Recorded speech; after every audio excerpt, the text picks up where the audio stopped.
بسم اللہ الرحمن الرحیم الحمد للہ نحمده ونستعینه ونستغفره ونؤمن به ونتوکل علیہ ونعوذ باللہ من شرور انفسنا ومن سیئات اعمالنا من يهده الله فلا مضل له ومن يضلل فلا هادي له ونشهد ان لا اله الا الله وحده لا شريك له ونشهد ان سيدنا ومولانا محمدا عبده ورسوله فقد قال الله سبحانه وتعالى أعوذ بالله من الشيطان الرجيم بسم الله الرحمن الرحيم يا أيها الذين آمنوا استعينوا بالصبر والصلاة إن الله مع الصابرين ولا تقولوا لمن يقتل في سبيل الله أموات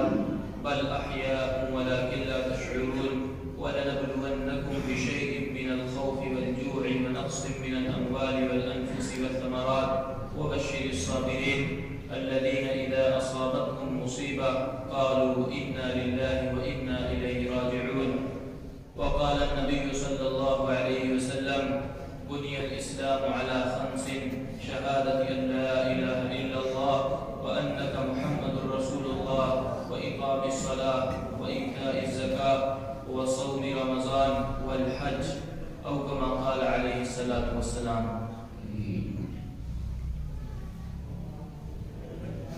میرے عزیز بھائیوں،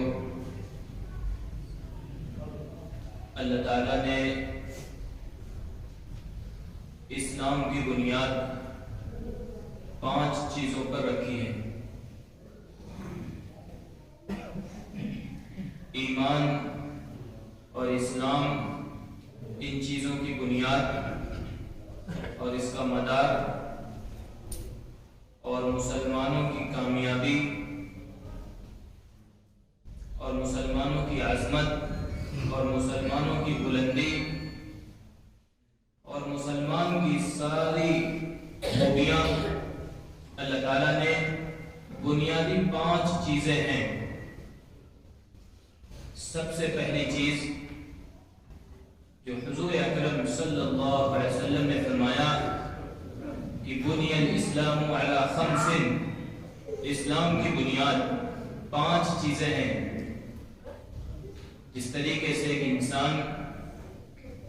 کوئی ایک محل بناتا ہے یا مکان بناتا ہے تو سب سے پہلے اس کی بنیاد کو اچھی طرح مضبوط کرتا ہے تاکہ اس کے در و دیوار، چھت اور اس کے اوپر جتنے عمارت بنائے جائیں وہ اچھے طریقے سے ساری چیزیں بن جائیں. ایسے ہی حضور اکرم صلی اللہ علیہ وسلم نے فرمایا کہ اسلام کی جو بنیادی چیز ہے کہ جس پر مسلمان اور ایمان والا اس کی بنیاد اور اس کے سارے دار و مدار، اور جس پر یہ کامیاب ہوگا اور اس کی دنیا بنے گی اور اس کی عزت بنے گی، یہ 5 چیزیں ہیں. اگر اس کی زندگیوں میں یہ 5 چیزیں ہوں گی تو اللہ رب العزت اس کی پوری زندگی کو اور اس دنیا سے جانے کے بعد، چاہے وہ قبر ہو اور آخرت ہو، ساری چیزوں کو اللہ تعالیٰ بالکل جس طریقے سے حضور اکرم صلی اللہ علیہ وسلم نے بتایا، اللہ تعالیٰ ساری چیزوں کو ایسے ہی بنا دیں گے. ان بنیادی چیزوں میں سے سب سے پہلی چیز کیا ہے؟ شہادت ان لا الہ الا اللہ وانک محمد رسول اللہ. کہ ایک مسلمان ہو، ایک اللہ کو ایک مانتا ہو، سب سے پہلے وہ اس چیز کی گواہی دے، اس بات کا اقرار کرے، اس بات کو مانے کہ پیدا کرنے والا ایک رب ہے. وہ اس چیز کا اقرار کرے کہ رزق دینے والا اللہ ہے. وہ اس بات کو اپنے آپ کو جھکا دے کہ اگر کسی کے سامنے جھکنا ہے، کسی کے سامنے سجدہ کرنا ہے اور کسی سے کچھ مانگنا ہے اور کسی کو اپنا رب ماننا ہے تو وہ ایک ہے، اللہ ربکم ورب آبائکم الاولین، کہ وہ خدا ہے جو تنہا ہے. ایک اللہ ہے کہ جو ہمیشہ سے زندہ ہے، ہمیشہ زندہ رہے گا. اسے اس بات کا اقرار کرنا پڑے گا. کیوں؟ اس لیے کہ دنیا کی ساری چیزیں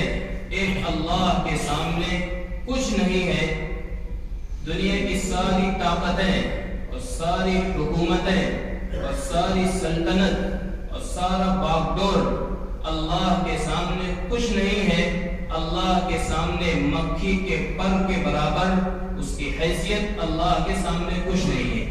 سب سے پہلے انسان کو اس بات کا اقرار کرنا پڑے گا اور اس بات کی گواہی دینی پڑے گی اور اس بات کو ماننا پڑے گا اور سب کچھ اللہ کے سامنے اپنے آپ کو جھکا دینا پڑے گا,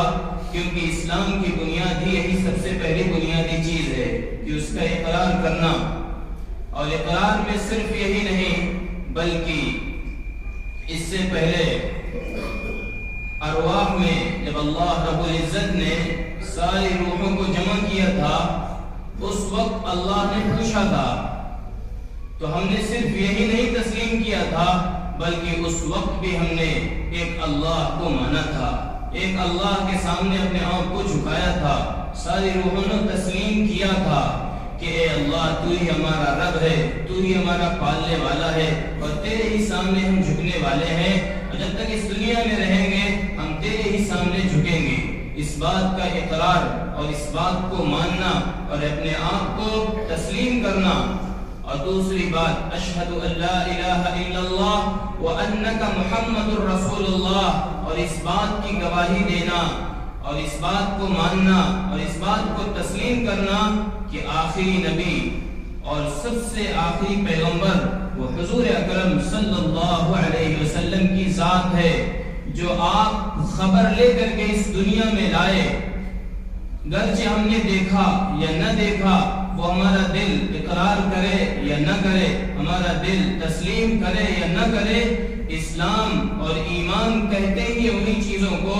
کہ انسان چاہے اس کا عقل اور اس کا تصور اور اس کا سارا جسم اور اس کا سارا علم اسے اقرار کرے, مانے یا تسلیم کرے نہ کرے, بغیر دیکھے ہوئے ساری چیزوں کو جو حضور اکرم صلی اللہ علیہ وسلم اس دنیا میں لے کر کے آئے اور جو آپ نے صحابہ کو بتایا, ان چیزوں پر ایمان لانا, ان چیزوں کو اقرار کرنا اور اس پر اپنے آپ کو لگا دینا, اسی کو کہتے ہیں اسلام, اسی کو کہتے ہیں ایمان.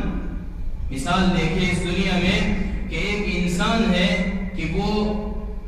حلال پیسے سے اپنی کمائی خرچ ان چیزوں کو کرتا ہے, محنت کرتا ہے, مزدوری کرتا ہے, گرچہ پورے دن پورے رات محنت کر کے ایک بہت تھوڑے سی مقدار میں اپنے ساری چیزوں کو چلاتا ہے, لیکن ایک وہ انسان ہے کہ سود کے ذریعے سے اپنے سارے چیزوں کو بڑھاتا ہے. لیکن حضور اکرم صلی اللہ علیہ وسلم نے فرمایا ایک انسان حلال رزق اور حلال پیسے اپنے پیٹ میں داخل کرتا ہے, اور ایک وہ انسان کہ جو سود کے ذریعے سے حرام کے ذریعے سے اپنے پیٹ کو بھرتا ہے, وہ چاہے پوری دنیا اس کی حکومت اس کے ہاتھوں میں آ جائے اور ساری چیزیں اس کے ہاتھوں میں آ جائیں, لیکن سود کے ذریعے سے انسان برباد ہو جائے گا, اس پر کوئی وقات نہیں ہوگی اس دنیا میں, اس کی زندگی ایسے ہی ہوگی, آخری وقت مرتے مرتے ایسے ہی دنیا میں جائے گا کہ اس کے ہاتھوں میں کچھ نہیں ہوگا. وہ لوگوں کے سامنے بھیک مانگتے ہوئے اس دنیا سے جائے گا, لیکن ہماری عقل کیا کہتی ہے کہ سود سے جو ہے انسانوں کا کاروبار بہت ترقی میں جا رہا ہے, انسان بڑھتا ہوا جا رہا ہے. لیکن اسلام اور مسلمان اور حضور اکرم صلی اللہ علیہ وسلم نے کیا بتایا کہ سود سے انسان برباد ہو جائے گا, حلال رزق کمانے والا انسان اس سے ترقی کرے گا. اسی کو کہتے ہیں اسلام اور اسی کو کہتے ہیں ماننا, جو حضور اکرم صلی اللہ علیہ وسلم خبر لے کر کے آئے, جو اللہ نے بتایا اور جو قرآن کے ذریعے سے آپ کے سینے پر جبرائیل علیہ السلام لے کر کے آئے اور آپ نے صحابہ کو بتایا, صحابہ کے ذریعے سے اللہ نے پورے عالم میں اسے بتایا, اسی کا ماننا اسلام ہے, ایمان ہے. تو سب سے پہلی بنیاد جو حضور اکرم صلی اللہ علیہ وسلم نے فرمایا اشہد ان لا الہ الا اللہ وانک محمد رسول اللہ, کہ اسلام کی گواہی دینا اور حضور اکرم صلی اللہ علیہ وسلم کو آخری نبی ماننا. میرے عزیز بھائیو, ایسے ہی حدیث میں آتا ہے کہ ایک مرتبہ حضور اکرم صلی اللہ علیہ وسلم کے زمانے میں صحابہ کا ایک مجمع تھا، آپ لوگوں کے سامنے بیان کر رہے تھے، لوگوں سے کچھ نصیحت کر رہے تھے، واعظ کی باتیں کر رہے تھے، تو ایسے ہی دروازہ سامنے سے کھلا ہوا تھا، ایک صحابی اندر آئے، آپ نے لوگوں کو مخاطب کر کے فرمایا کہ دیکھو اس دروازے سے ایک جنتی آ رہا ہے۔ اس مجمع میں ایک صحابی تھے حضرت عبداللہ بن عمرو بن عاص رضی اللہ عنہ، جو بڑے جلیل القدر صحابی تھے، یعنی پورے دن ایک تو روزہ رکھتے تھے، پورے رات نفل عبادت پڑھتے تھے، اور دن رات میں جو ہے 24 گھنٹے میں ایک ان کا معمول تھا پورے قرآن کو ختم کرنا، پورے قرآن کو پڑھنا، پورے دن روزے رکھنا، پوری رات نفل پڑھنا، اور 24 گھنٹے میں مکمل قرآن کا پڑھنا۔ پھر ایسے ہی پہلا دن ہوا کہ آپ نے فرمایا کہ دیکھو اس دروازے سے جنتی آ رہے ہیں، حالانکہ وہ صحابی کیسے تھے کہ ان کے ہاتھ میں جو ہے جوتا تھا، اور جو ہے وضو کر کے آئے تھے، ان کے بالوں سے جو ہے پانی بھی جھڑ رہے تھے۔ پھر ایسے ہی دوسرا دن بھی ہوا، صحابہ کا مجمع بیٹھا ہوا تھا، آپ نے پھر فرمایا کہ دیکھو اس دروازے سے ایک جنتی آ رہا ہے۔ حضرت عبداللہ بن عمرو بن عاص رضی اللہ عنہ بڑے پریشان ہوئے کہ میں آخر پورے دن جو ہے روزے رکھتا ہوں، رات بھر نفل پڑھتا ہوں اور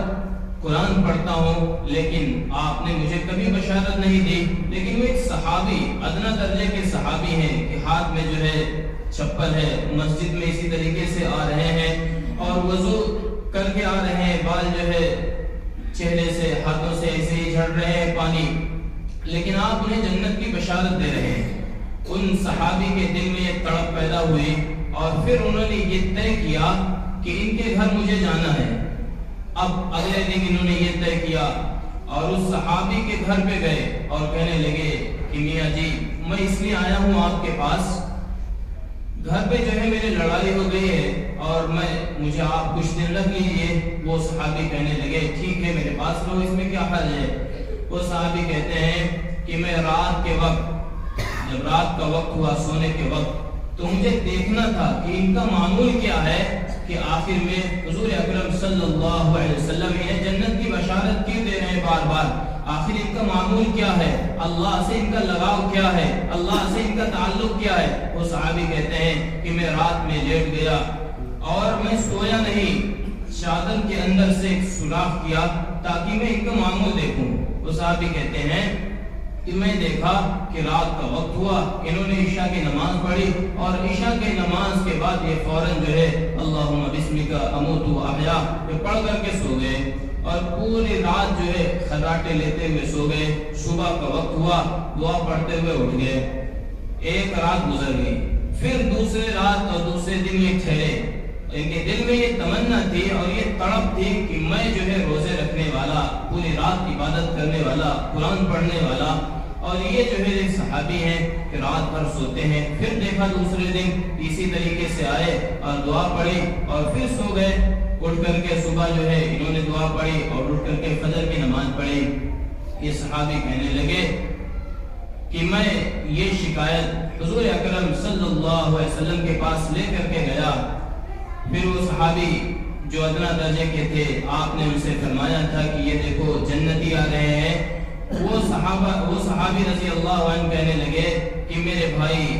میں جو ہے عبادت تو کم کرتا ہوں، لیکن ہاں میرے دل میں کسی انسان کی برائی اور کسی انسان کی کوئی وقات یا اس کی عظمت گھٹانے کی کوئی چیز نہیں ہے، ہاں لیکن میرے دل میں ایک بات ہے کہ جو حضور اکرم صلی اللہ علیہ وسلم اس دنیا میں لے کر کے آئے، چاہے وہ میرا دل تسلیم کرے یا نہ کرے، وہ چیزیں جو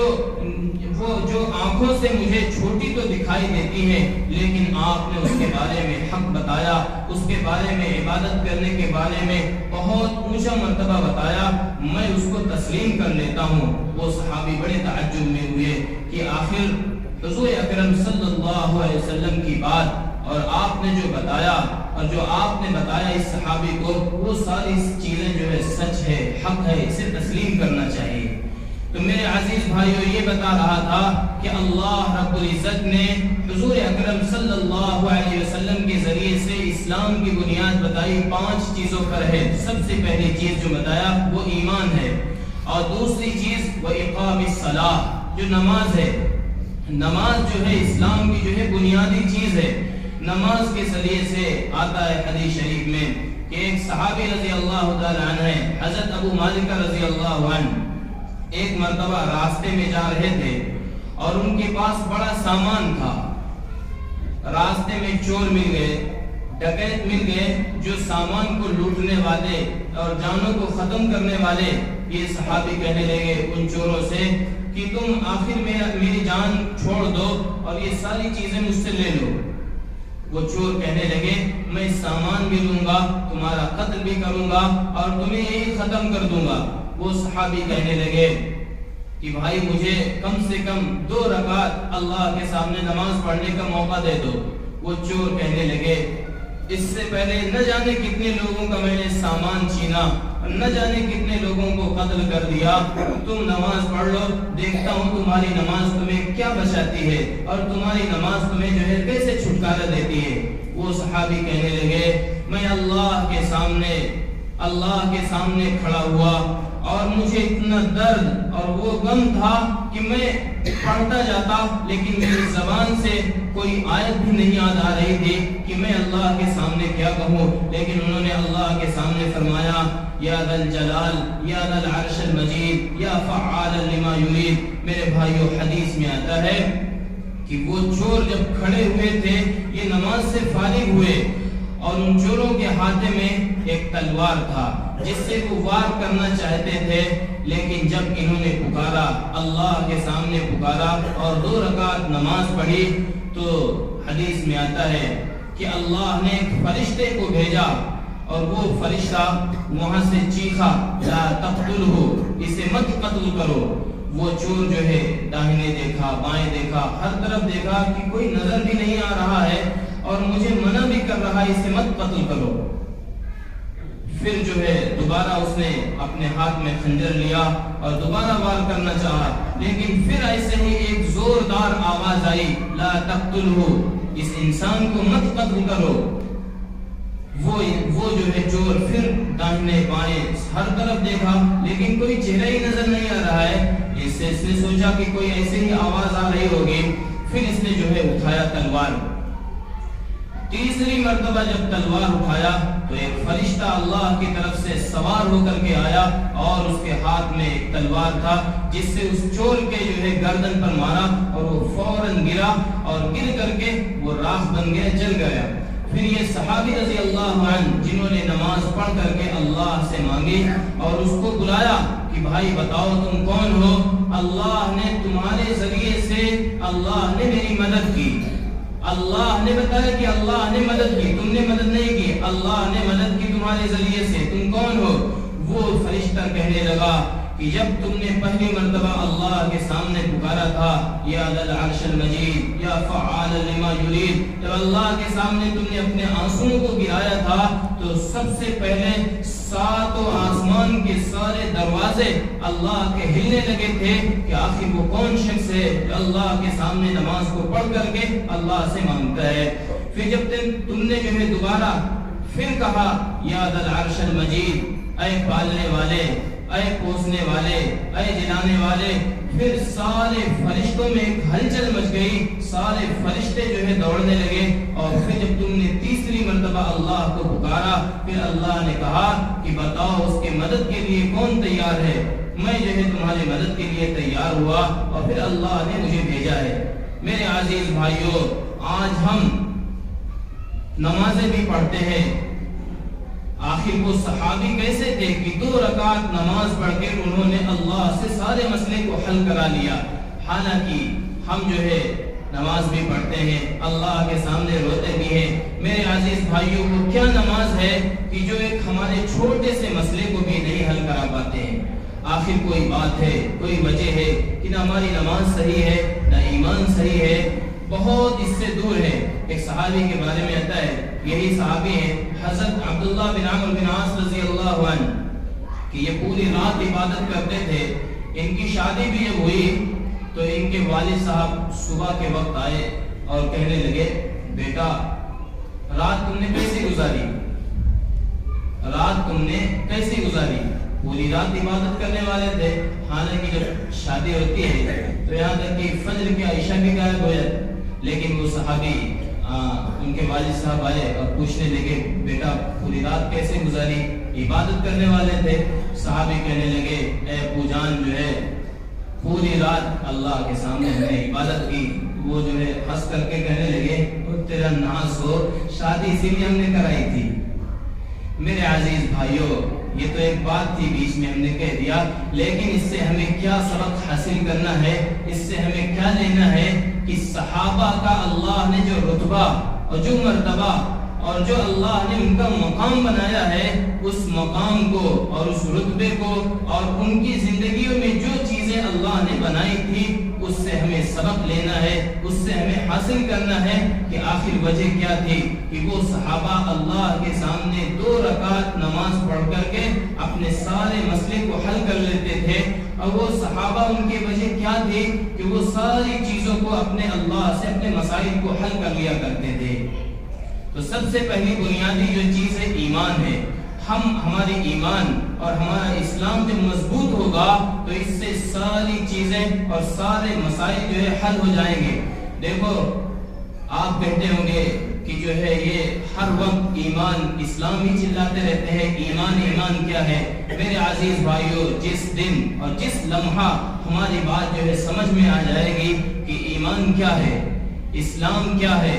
ایمان کو بار بار کیوں کہا جاتا ہے کہ ہمارا ایمان مضبوط ہو جائے، اسلام جو ہے ہمارا پکا ہو جائے، پختہ ہو جائے، کیونکہ جو ہے آج باطل حکومتیں اور باطل طاقتیں اور باطل کی ساری چیزیں صرف اسلام اور مسلمانوں کی زندگیوں میں اور مسلمانوں کے دلوں میں جو ایمان ہے صرف اس ایمان پر ڈکیتی ڈالنے والے اور اس ایمان کو چھیننے کے لیے اور اس کے اندر جو اسلام کی حقائق اور اسلام کی بنیاد اور جو صحابہ کی زندگیوں میں تھا سب سے پہلے ڈکیتی ڈالنے والے اور اس کی زندگیوں سے نکالنے کے لیے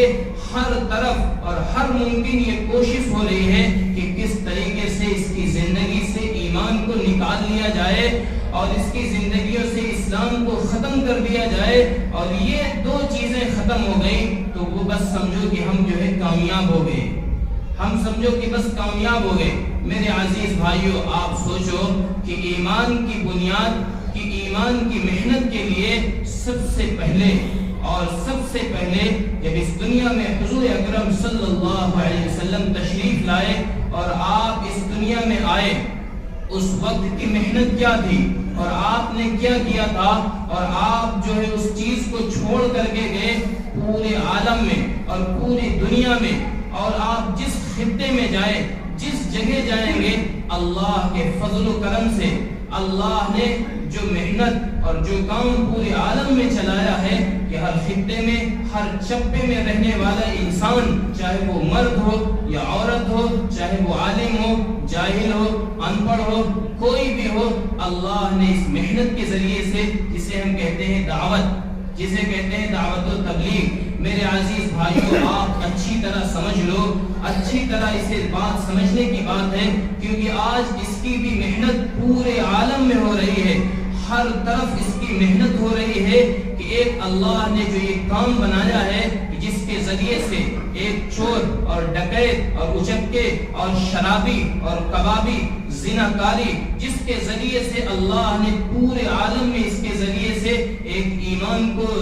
ایمان اپنی زندگیوں میں لے کر کے کھڑا کرنے والا اور ایک وہ انسان جو پوری رات لوگوں پر ظلم کرتا تھا، اللہ نے اس محنت کی وجہ سے اس انسان کو پوری رات تہجد میں کھڑا ہو کر کے اللہ کے سامنے مانگنے والا اللہ نے اسے بنایا. لیکن آج کی محنت باطل طاقتیں اور باطل حکومتیں جس کی وجہ سے یہ سمجھتی ہے کہ اگر یہ کام ختم ہوا، میرے عزیز بھائیوں آپ اچھی طرح اسے سمجھیں اور اپنے دل میں یہ رچ اور بس لیں کہ یہ کام یعنی دعوت کا کام یہ انسانوں کا کام نہیں ہے، یہ تو اللہ کا کام ہے. سب سے پہلا داعی اور سب سے پہلا دعوت دینے والا وہ خود اللہ کی ذات ہے. اللہ تعالیٰ نے خود فرمایا ہے کہ میں تمہیں دعوت دیتا ہوں جنت کی طرف، میں تمہیں بلاتا ہوں جنت کی طرف. اور سب سے پہلا داعی وہ حضور اکرم صلی اللہ علیہ وسلم کی ذات ہے، یہ تو اللہ کا کام ہے، اور یہ تو حضور اکرم صلی اللہ علیہ وسلم کا کام ہے۔ پوری دنیا مل کر کے ساری طاقتیں ایک ہو جائے، لیکن جو اللہ کا کام ہے، خود اللہ نے فرمایا کہ اگر کوئی انسان اللہ سے ٹکراتا ہے، حضور اکرم صلی اللہ علیہ وسلم سے ٹکراتا ہے، فَأَذَنُوا بِحَرْبٍ مِّنَ اللَّهِ وَرَسُولِهِ، تو وہ اللہ سے اور اس کے رسول سے جنگ کرنے کے لیے تیار ہو جائے۔ لیکن کوئی انسان ایسا نہیں ہے، کوئی طاقت ایسی نہیں ہے کہ وہ اللہ کے مقابلے میں اور حضور اکرم صلی اللہ علیہ وسلم کے مقابلے میں کھڑا ہو جائے۔ اللہ کی طاقت سپر پاور طاقت ہے، اللہ کی طاقت اس دنیا کے سامنے کوئی ایسی طاقت نہیں ہے جو اللہ سے جنگ کے لیے تیار ہو جائے۔ اس لیے ہمارا عقیدہ اور ہماری نیت اور ہمارے دلوں میں یہ چیز بالکل رچ اور بس جانی چاہیے کہ جو اسلام کی بنیادی چیز ہے، اس محنت کے لیے اللہ نے پورے عالم میں اس محنت کو بنانے کے لیے کہ انسانوں کی بنیادی جو چیز ہے وہ ایمان ہے، وہ ایمان کیسے پورے عالم میں ہو جائے اور پورے عالم کے مسلمانوں کا ایمان بن جائے۔ میرے عزیز بھائیوں، حدیث شریف میں آتا ہے حضور اکرم صلی اللہ علیہ وسلم جب مکہ مکرمہ میں تھے تو آپ نے جب دیکھا کہ ایک ہی مہینے میں جو آپ کے گھر پہ رہنے والی حضرت خدیجہ رضی اللہ تعالی عنہا تھی، کہ جب آپ کو کوئی غم ہوتا تھا، جب آپ کے دل میں کوئی تڑپ ہوتی تھی، تو حضرت خدیجہ رضی اللہ تعالی عنہا آپ کو سمجھاتی تھی اور آپ کو تسلی دیتی تھی، اور کیسی جو ہے آپ کی وہ شہیدی جو ہے بیوی تھی کہ جب آپ باہر سے آتے تھے تو مسکرا کر کے بولتی تھی تاکہ آپ کا غم کچھ ہلکا ہو جائے، کیونکہ دیکھتی تھی کہ جو ہے آپ باہر سے آئے ہیں، لوگوں نے کیسا آپ کو تڑپایا ہے کہ آپ ہر طرف سے لٹ کر کے پٹ کر کے آ رہے ہیں، یہاں تک کہ دیکھا ایک مرتبہ کہ آپ باہر سے آئے اور پورا جسم جو ہے خون سے لہولان تھا، یہاں تک کہ آپ جو جوتے پہنے ہوئے تھے وہ جوتا بھی نہیں نکل رہا تھا، اور آپ کسی طریقے سے لڑکھڑاتے آپ اندر آئے۔ حضرت خدیجہ رضی اللہ تعالی عنہا باہر اندر تھی، آپ نے جو ہے ان کو تسلی دیا، کچھ ایسی باتیں دی میٹھی جس سے آپ کا کچھ درد کم ہو جائے۔ اور آپ کے چچا ابو طالب تھے، ایک ہی مہینے میں اللہ کی طرف سے جو منظور تھا، ایک ہی مہینے میں اور تقریباً 10 دن کے آس پاس میں 10 دن میں حضرت خدیجہ رضی اللہ تعالی عنہا بھی اس دنیا سے چلے گئی، اور آپ کے چچا ابو طالب بھی اس دنیا سے چلے گئے، کیونکہ جب تک ابو طالب تھے ایمان تو جو ہے نہیں لائے تھے، لیکن آپ کا ہر وقت ہر لمحہ ساتھ دینے والے ابو طالب رہتے تھے، کہ جب کوئی آتا تھا آپ کو ستانے کے لیے کہتے تھے کہ جو ہے دیکھو اس کی بات کو تسلیم کر لو، یہ جو بات کہے گا وہ سچ کہے گا، حق کہے گا۔ جب آپ نے جو ہے لوگوں کو بلایا اور دعوت دینی شروع کی کہ دیکھو میں اللہ کا نبی ہوں، اللہ کو ایک مان لو اور ان بتوں کو چھوڑ دو، وہ سارے کے سارے آتے ابو طالب کے پاس اور کہتے ہیں کہ دیکھو تمہارا بھتیجا ہے، یہ میرے بتوں کو برا بھلا کہتا ہے اور کہتا ہے کہ یہ سارے کے سارے بیکار ہیں، ایک اللہ کو مانو، تم اپنے بھتیجے کو روک لو، یہ میرے پاس نہ آئے اور ان باتوں سے اسے ہٹا دو۔ لیکن کئی مرتبہ آپ ان کے پاس گئے، وہ سارے کے سارے شکایت لے کر کے آئے، ابو طالب آپ کو سمجھاتے بھی، لیکن آپ نے کہا کہ اے میرے چچا، چاہے میرے دائیں ہاتھ میں سورج کو رکھ دیا جائے اور بائیں ہاتھ میں چاند کو رکھ دیا جائے اور کہا جائے کہ تم اس کی دعوت کو چھوڑ دو، ایک اللہ کی جو وحدانیت لوگوں کو بتانا چھوڑ دو، تو میں اسے کبھی بھی تسلیم نہیں کر سکتا۔ اس کام کے لیے بنیادی کام ہے لوگوں کے ذہن کو، لوگوں کے دلوں پر ایمان کو بتانا، ایمان کو مضبوط کرنا، اسلام کی حقانیت کو بتانا، اسلام کی طرف ان کو کھینچ کر کے لانا،